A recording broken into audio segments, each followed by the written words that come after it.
मंत्री हैं मेरे हस्बैंड अभी।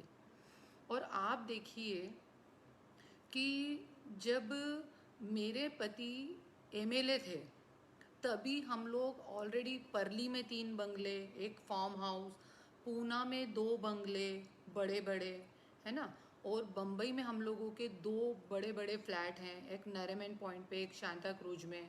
उसके अलावा भी भगवान की कृपा से और आपकी दया से, सरकार की दया से हमें सरकारी एक बंगला भी मिला हुआ है। तो मेरे कहने का मतलब ये है कि अभी मेरे हस्बैंड मंत्री हैं, पर इसके पहले जब वो विधायक थे तभी हम लोगों ने इतना कुछ अपने लिए कर लिया था। तो मैं तो आपसे यही, सरकार से यही मेरी विनती है कि मैं ये चाहती हूँ कि सरकार विधायकों के लिए वो बिल्डिंग ना बनाए, 900 करोड़ रुपए उसमें। नमस्ते, मैं करुणा धनंजय मुंडे। जय महाराष्ट्र, जय भगवान जी। आज मेरे लाइव आने का कारण ये है कि जो अभी उद्धव ठाकरे जी से मैं एक विनती करना चाहती हूँ इस लाइव वीडियो के माध्यम से, कि जैसे कि उन्होंने अभी एक प्रपोज़ल सेंशन किया है जो बॉम्बे में मनोरा बिल्डिंग है, जो एमएलए के लिए होती है, एमएलएज लोग रुकते हैं वहाँ पे। तो उनके लिए उन्होंने वो बिल्डिंग जो है उसको वो तोड़ के और वापस से बनाना चाहते हैं। जबकि आप लोग देखेंगे तो उसको, वो जो बिल्डिंग है उसको तोड़ के बनाने की कोई ज़रूरत नहीं है। और जबकि पहले उसके लिए, जैसे उद्धव जी का मैंने एक पेपर में नोटिस पढ़ा था कि 600 करोड़ रुपए पहले सेंशन थे, पर उन्होंने कैंसिल करवा के अभी 900 करोड़ रुपए उसका बजट रखा है। तो मेरे कहने का मतलब यही है कि उद्धव जी से मेरी यही विनती है इस वीडियो के माध्यम से, और मैं जनता से भी हाथ जोड़ के विनती करना चाहूँगी कि आप लोग भी थोड़े जागरूक बनिए, क्योंकि आज का जो समय है वो आप देख सकते हैं कि न्याय कहाँ पे है, और हर व्यक्ति अपना अपना उल्लू सीधा करने में लगा हुआ है। तो आज मैं उद्धव जी से हाथ जोड़ के यही विनती करना चाहूँगी कि उद्धव जी, आप सरकार हैं महाराष्ट्र की, तो आप एमएलए का इतना ध्यान मत दीजिए, क्योंकि मैं एक एमएलए की पत्नी हूँ, एक मंत्री हैं मेरे हस्बैंड अभी। और आप देखिए कि जब मेरे पति एमएलए थे तभी हम लोग ऑलरेडी परली में 3 बंगले, एक फार्म हाउस, पूना में 2 बंगले बड़े बड़े, है ना, और बम्बई में हम लोगों के 2 बड़े बड़े फ्लैट हैं, एक नरीमन पॉइंट पे, एक शांता क्रूज में। उसके अलावा भी भगवान की कृपा से और आपकी दया से, सरकार की दया से हमें सरकारी एक बंगला भी मिला हुआ है। तो मेरे कहने का मतलब ये है कि अभी मेरे हस्बैंड मंत्री हैं, पर इसके पहले जब वो विधायक थे तभी हम लोगों ने इतना कुछ अपने लिए कर लिया था। तो मैं तो आपसे यही, सरकार से यही मेरी विनती है कि मैं ये चाहती हूँ कि सरकार विधायकों के लिए वो बिल्डिंग ना बनाए, 900 करोड़ रुपए उसमें वेस्ट ना करे।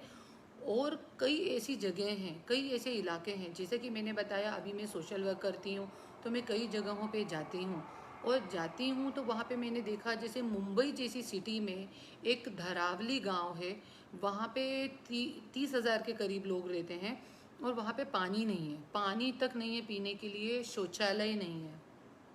तो आप वो 900 करोड़ रुपए जो आप बनी बनाई बिल्डिंग, जो कि इतनी अच्छी बनी है, उसमें रिनोवेशन तक की ज़रूरत नहीं है। और आप कितने पुलिस वाले हैं जिनके घरों में, मतलब आज 70-70 साल पुराने उनके घर हैं, आप उनको रिनोवेशन करवाने का सोचिए ना। जो पुलिस वाले हमारे दिन रात सेवा करते हैं हम लोगों की, धूप में खड़े होके, बारिश में खड़े होके, उनके घरों को आप रिपेयर करवाने का सोचिए। वो एमएलए हाउस जो मनोरा बिल्डिंग है, आपको उसको क्या ज़रूरत है, आपको उसको रिपेयर करवाने की और उसको डिमोलिश करके वापस से बनाने की, और 900 करोड़ रुपया लगाने की? ये जनता का पैसा है उद्धव ठाकरे जी। मैं जनता से भी यही विनती करना चाहूँगी कि ऐसी एक्टिविटीज़ जो होती हैं उनके खिलाफ आप लोग भी आवाज़ उठाइए। आज आप बताइए, मुंबई जैसी सिटी में मलाड के धरावली एरिया में पानी नहीं है। आप सोच सकते हैं, वहाँ के लोग नाव से जाते हैं और पानी लेकर आते हैं। अब हम सोच सकते हैं, इमेजिन कर सकते हैं हम कि कैसे वो लोग सरवाइव करते होंगे अपनी लाइफ को, कैसे वो लोग जीते होंगे। पर हम लोग ये चीज़ें नहीं सोचते हैं। तो हमको ही सोचना पड़ेगा, कोई हमारे लिए नहीं सोचने वाला। अभी उद्धव ठाकरे जी ने 900 करोड़ रुपए उसके लिए दिए हैं। थोड़े दिन पहले मैंने पेपर में पढ़ा था कि आदित्य ठाकरे जी ने 3600 करोड़ रुपए मंत्रियों के बंगले के रेनोवेशन के लिए दिए हैं। मैं खुद मंत्री के बंगले में, मेरे हस्बैंड इसके पहले अपोजिशन लीडर थे, उस बंगले में भी मैं जाती थी और देखती थी। और अभी भी मंत्री के बंगला जो मिला है चित्रकूट, उस पर भी मैं गई हूँ। तो मैंने देखा कोई रेनोवेशन की ऐसी ज़रूरत नहीं है।